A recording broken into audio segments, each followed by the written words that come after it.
Oh, welcome. I'm glad that you're here with us again as we continue our chronological read through of Scripture. We're still in Isaiah. We have two more oracles yet to read, one against Tyre and one against Sidon.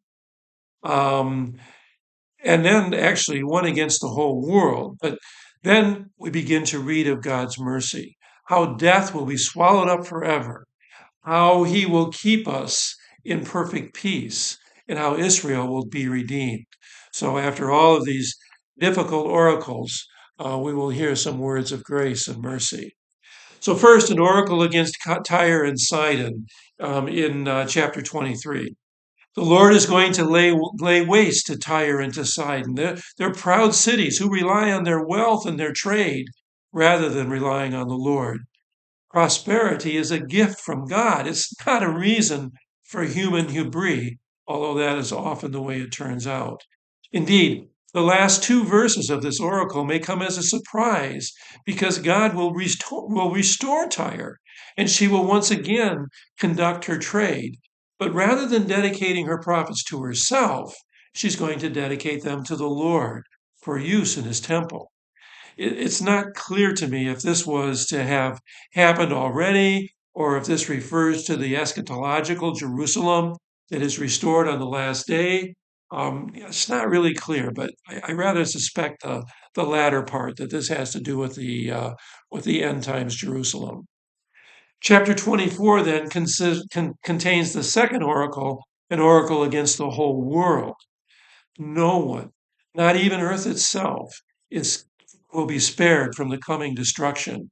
We all stand before God as poor, miserable sinners, and we're in a desperate state at the end of this oracle. The day of judgment will be faced by everyone, even the fallen angels, we're told in verse 21. What is to become of us then? Is there no help for us? I mean, is all lost? Well, fortunately, chapter 25 comes along. And in chapter 25, we are told how God will swallow up death forever. That is a blessed relief. This that God has planned that God has planned this from the very beginning. Not only is death swallowed up, but life is lived as a grand feast with all of our tears wiped away from our faces forever. Death was what we deserved, but for Jesus' sake, life is what we receive. A life we participate in proleptically every time we partake of the Lord's Supper, a foretaste of this feast that we read about here that's yet to come. And there's even more good news.